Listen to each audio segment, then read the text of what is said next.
Hey folks, it's time for the quote of the day, and we're going to just jump right into it. Today's quote is going to be by former President John Quincy Adams, noted son of John Adams. And I'm just going to, like I said, I'm just going to jump into it. I'm going to give you the quote because I think it's really important that you hear it right from me, the guy that does quotes of the day every single day. This is an important quote. Please pay attention. John Quincy Adams once said, "If your actions inspire others to dream more, learn more, do more, and become more, you are a leader." Let me read that again for you. If your actions inspire others to dream more, learn more, do more, and become more, you are a leader. That's a great quote, isn't it? That make you feel good, doesn't it? Like make you want to go out there and do something. And I encourage you. I encourage you to take the message of this quote. I do. This is the reason why I'm making this video. There's a reason I'm making it the way I am. It's because I want you to take the essence of this quote. But John Quincy Adams didn't say that. He didn't say it.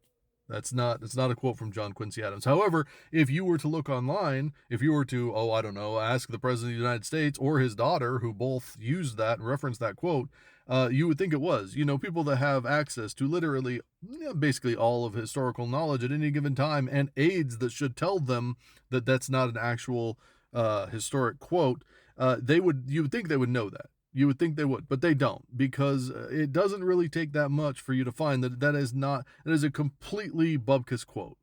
It's like Pinterest wall stuff. It's not a real thing. He never said that. And I make a video like this from time to time to really point out these kind of things because I think that it's very important when when you're ingesting quotes as something that is true to you. If you're citing these people from history and saying they said this, not only does that, change the way you think about that particular quote, but it also reflects on your perception of these people going forward. If you believe this quote is his, you believe that he said that. He didn't say that. He didn't say that. That wasn't at all in line with how he felt. He was not that kind of a man. But you wouldn't know that based on this quote. You could put this on the side of a coffee mug and sell, 100,000 of these motherfuckers and make a bunch of money on a lie. And a lot of people would do that. A lot of people have done that. But it's not what he said. And I think that it's really important when you're dealing with trying to understand historical context and, who these people really were and why they said the things they said, that some of this shit is just fucking lies. It's just made up. Somebody took to the internet, put somebody's name next to it, and people believe it. You have to do better. You have to think on your own. You have to look these things up. Now, I did the work for you on this one. You don't have to look any further. I'm telling you, this isn't one of his quotes. And here's the other thing: there's a bunch of quotes by him that aren't actually attributed to him.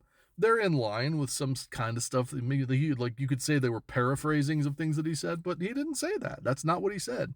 Now, I try to be as clear as I possibly can with the things that I quote here and the people that I quote and the work that I put into finding these quotes. Sometimes I have failed too. Sometimes I've quoted people and found out later that that was a misattributed quote.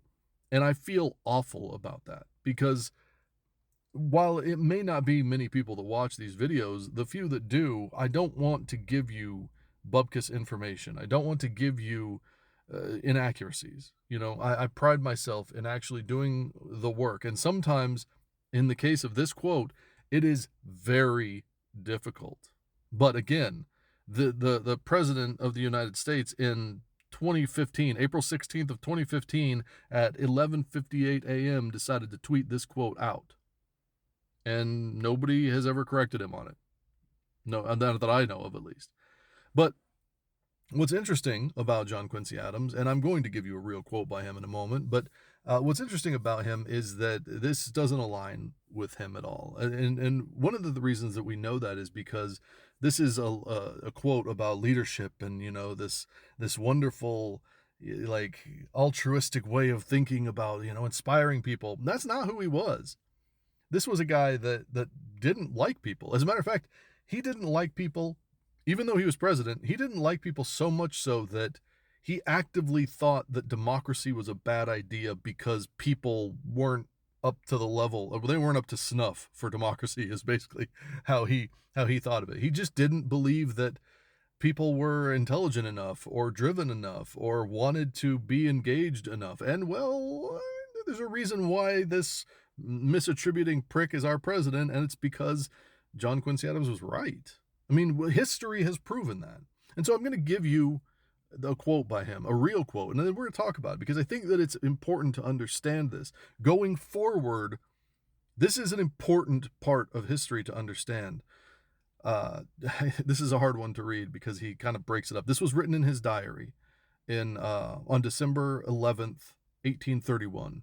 John Quincy Adams wrote this in his diary. He said, "Democracy has no forefathers. It looks to no posterity. It is swallowed up in the present and thinks of nothing but itself." Let me read that again. Democracy has no forefathers. It looks to no posterity. It is swallowed up in the moment and looks to nothing but itself. And what does he mean by this? What is he trying to say?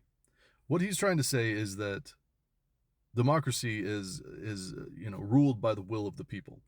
If in his time it was, maybe not now, but democracy at its core, what it's supposed to be is, everybody votes and we go with the winning vote, right? The problem with that is that people tend to think of only what is happening presently, like current event type shit. They don't think about the arc of history. They don't think about the things that have happened. They don't understand that the government moves slowly. They don't understand. You see this over and over and over again, where people vote based on how much gas is at the gas pumps, and they don't bother to think about how it got to be that way, right? Like we saw that with Biden and Trump, where you see that Biden has to come in and basically rebuild the country after COVID, like has to get the entire economy going again, has to get shots in arms, has to do all this stuff, basically is in, reparation mode for everything, all of the damage that Trump had done in his first term. Biden comes in and has to do that. And then we get all of the economic problems that come with that, all of the supply line issues, all of the backups, all of the, all of these things that happen, and those cause prices to spike. But as the next election comes, the one that Trump has won, that has put us where we are today, prices were starting to drop. Inflation was starting to become under control, and this was because of Biden policies. This had nothing to do with Trump's policies. At the end of the Biden presidency, you were starting to see things start to go down, but people didn't feel it enough. People didn't know it enough. People didn't understand it enough. So they voted based upon what they felt in that one moment at that one time. They didn't have any sort of concept of history or the timing of government or anything like that. They just voted based upon right now. That's how they felt. And unfortunately, if you have no context of how things got to how they are, then your vote is honestly probably not going to be cast in a way that's actually going to move the country forward. You're just going to constantly be moving back and forth. Just like a little ping pong ball on a ping pong table. And that's all that we ever do. Unfortunately, now everything is very much on the right side of the ping pong table. And so we have to literally break the system to bring it back to the even a center at this point in time. We don't want that. We want it to go more to the left, but it is what it is. This is the problem, and this is where you see John Quincy Adams at his heart is saying, I don't fucking trust people because they're dumbasses. And I mean, look, I'm paraphrasing to a certain degree, but that's really what it comes down to. People only care about what you've done lately, and they're going to vote accordingly. That is no way to run a government that is going to last for hundreds of years. And I mean, we're kind of proving that right now. He's kind of right about that right now. And so I wanted to show you just how quickly and easily and pervasively misinformation can move around, especially in the age of the internet. We just accept that when somebody puts it on there, you put the name next to it, and all of a sudden, oh, they must have said that. He didn't say that. He said actually very much the opposite of that. If you want to be a leader, think for yourself. If you want to be a leader, try to find the answers.